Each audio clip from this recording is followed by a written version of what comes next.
So we decided to go get married. And he would do stuff like pick an argument so he can stay out all night.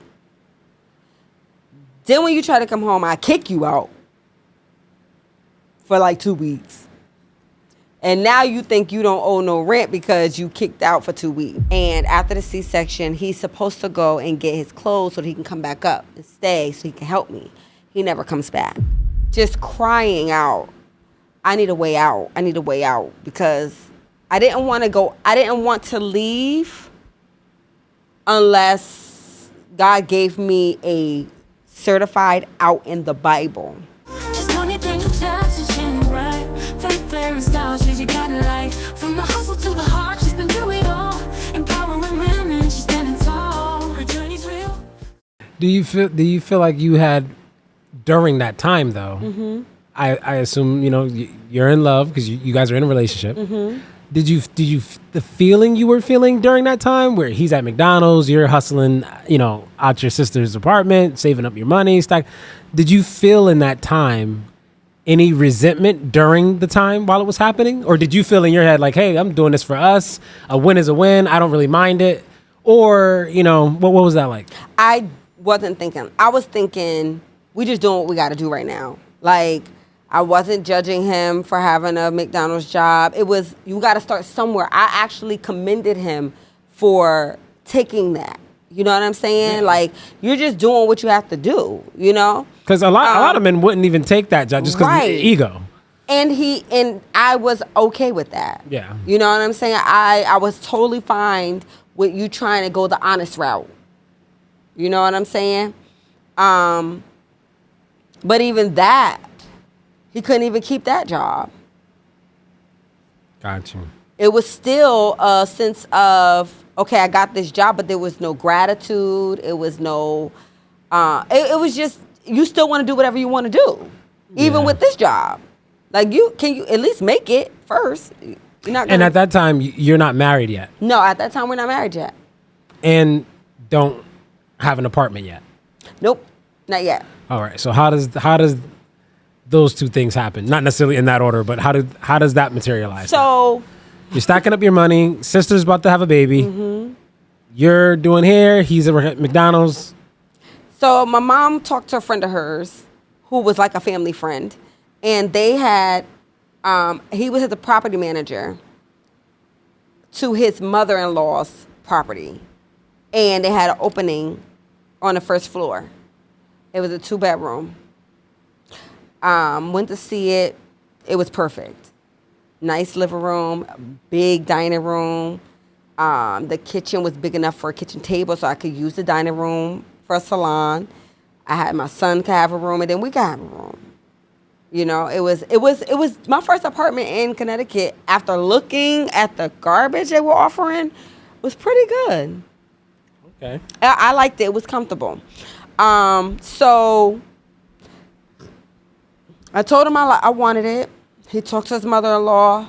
She was all for it. Told me what I needed. I had that. The apartment was mine for sure.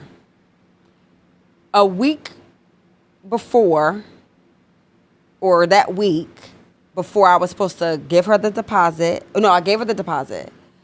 I was supposed to get the key.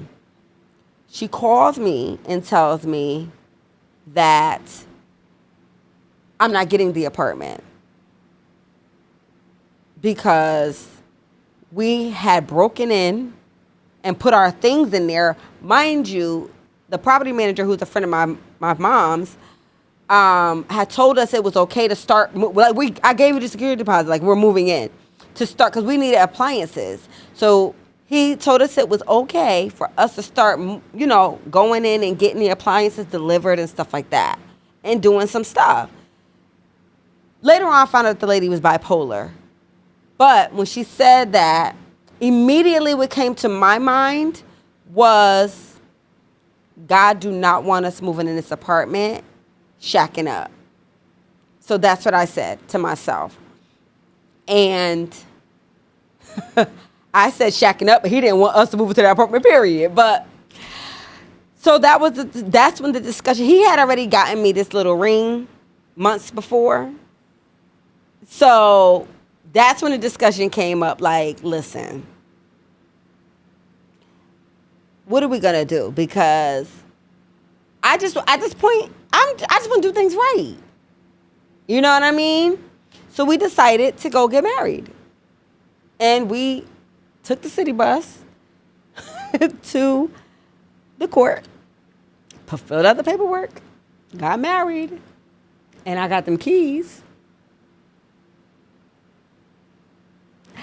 So for me, that was just God's grace, because he had no business there. But God is good. Anyway, he knew the plans he had for me. So now you get that place. mm-hmm. You're still doing what you do. You're doing hair. He's still at McDonald's? He's at McDonald's. Oh, you say he ends up losing But that. then he ends up losing it. Then he goes and gets a job at another fast food place. He loses that. I get pregnant.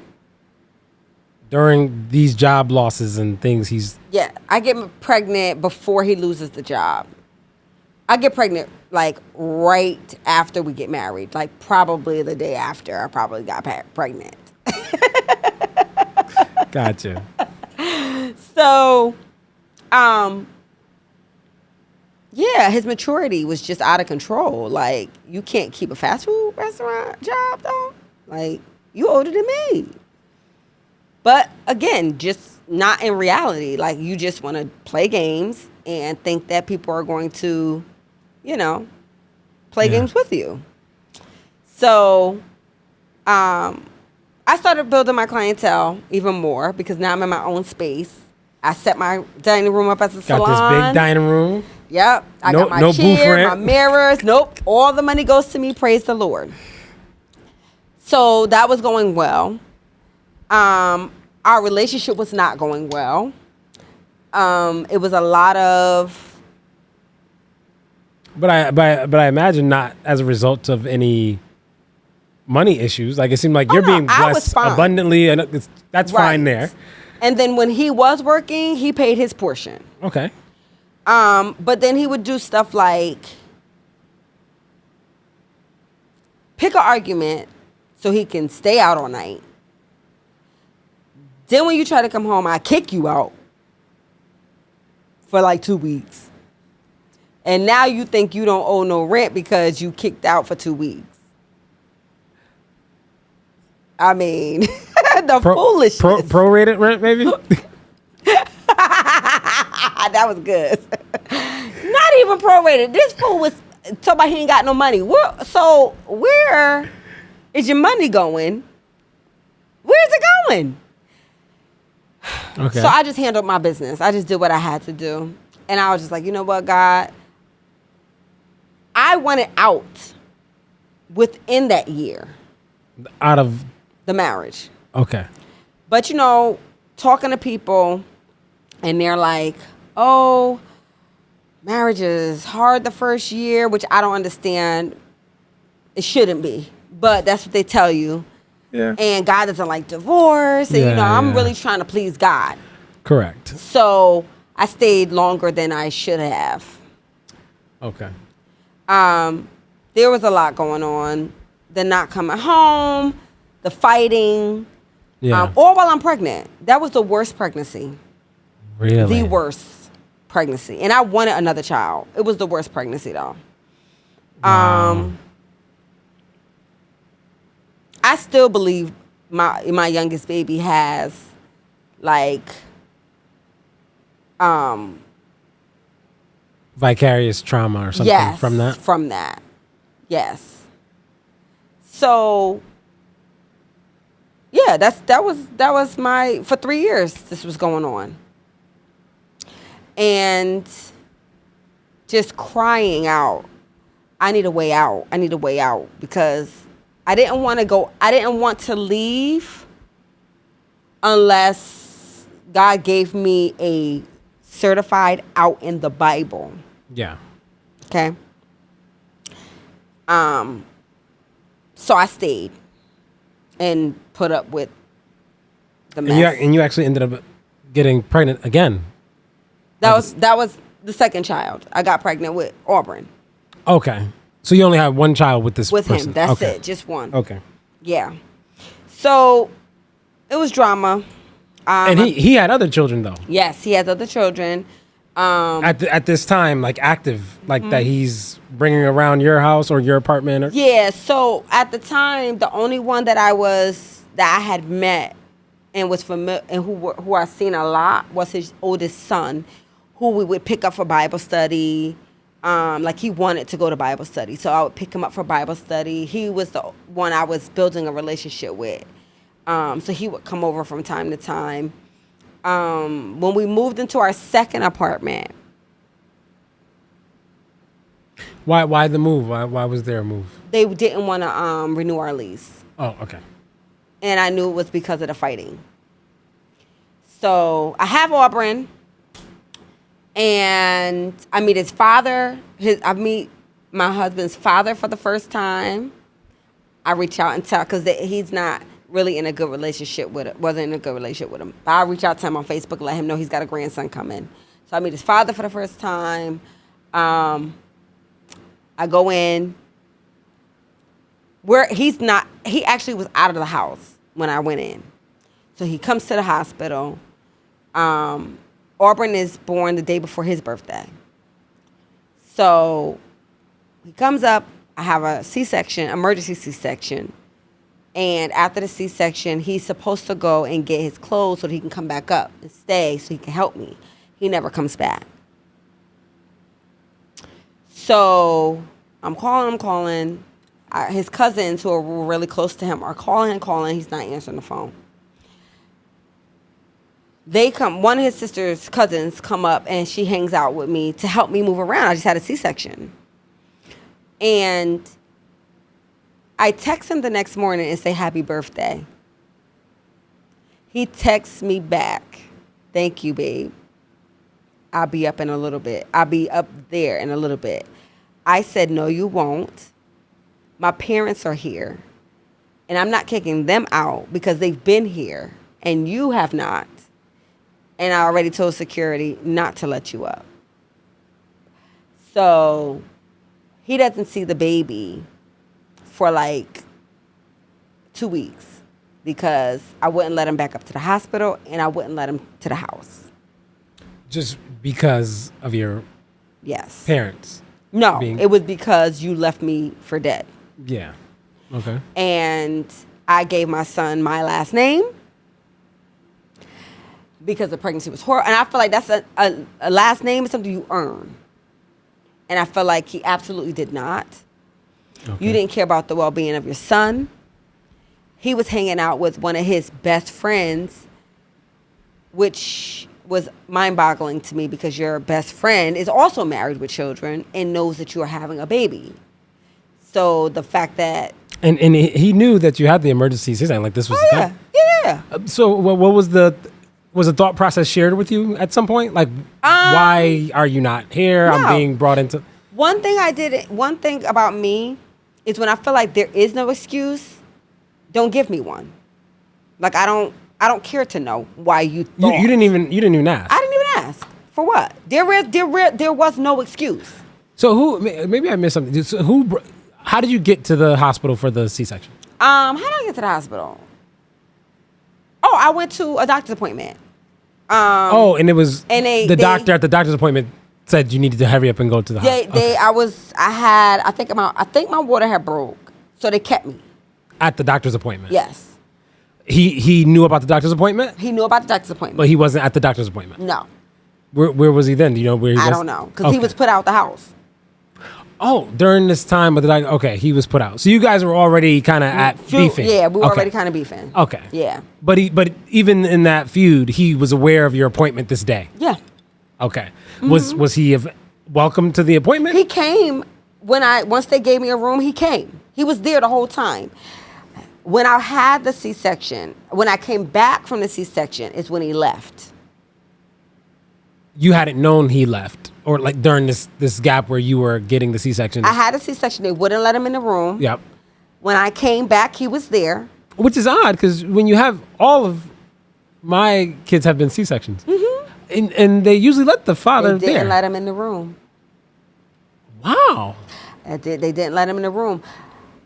For me, that was a spiritual thing. Okay.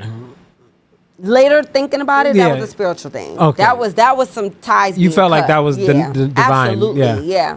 So they didn't let him in the room, but he waited. I came out. They had to rush me to a CAT scan because they thought I had a stroke. Yeah, it was a lot, and he left me up there. Like, left me up there.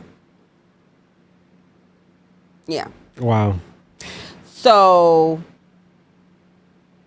it's been 2 weeks go by before he even sees the baby. I finally let him come back. And somewhere, I know you said you at some point between there and cheating and divorce happens. You mentioned that. Like, so Yeah. what's happening in that pivotal moment between these 2 weeks, baby's here, and divorce? How do you get there? So we move into another apartment, my uncle's house, right? That was a blessing. And then he gets another job. I get a car. He finds me somebody and I get a car. I work from home, so I let him use the car to get back and forth to work. But we would still have issues, and he would still argue with me and then be gone or get kicked out or whatever. So this one particular time, like I said, I don't ask questions, like, because if I feel like there's no explanation, there's no point in talking about it. So, but this one particular time, like at this point, I'm getting fed up now. He leaves, he's out, and for the weekend, he comes back, we talk, we're good. I never ask where you've been. I asked him, well, what did you do this weekend? He told me something, told me he was somewhere. The next day, my sister calls me and says, oh, my friend saw him at such and such. So he lied. So in my spirit, I felt like, here we go. So I'm like, God was preparing me. So I'm like, okay. He gets a job. And instead of him helping me with the bills, he wants to save his money for his own car. So I'm like, interesting. You've been using my car because I don't use it because I'm working at home. You want your own car. And I need help with the bills? So I'm like, this is getting very interesting. So time goes by. And we're doing the in and out of the house thing again. He was gone. My sister calls me. No, he calls me. That night, I couldn't sleep. I was in so much pain. My back and my neck was hurt. I was in excruciating pain. I'm praying. I have this book, Power of a Praying Wife. We done went to counseling. The counseling was great. This just wasn't working. So I'm reading the book, and this story comes up about infidelity. The next morning, early in the morning, he calls me, tells me he messed up, tells me he cheated. My sister, my mother, they all knew because it was with the girl my sister said saw him at this bar. So she told my sister that she slept with him. And then she was going around saying she's pregnant. So God knew that's all I needed. I can't bounce back from that. Like, I can't bounce back from infidelity. I never have and I never will.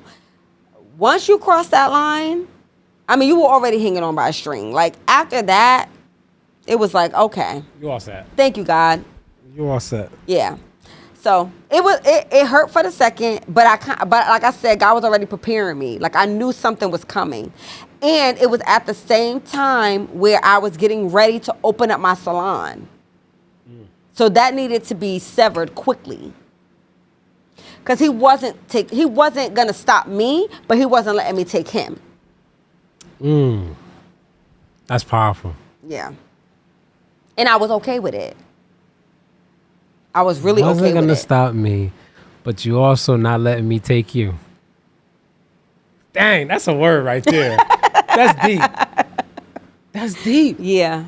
Yeah. A lot of women don't even want to take on the burden of taking someone along with them. But you were saying you're willing to even do that. Just come. Yeah, there was a lot of but things. you I gotta helped be him start. stuck. I helped him start his own business. My mom drew his logo. I put money into it. Like, I wanted him to be this Successful. I had his back.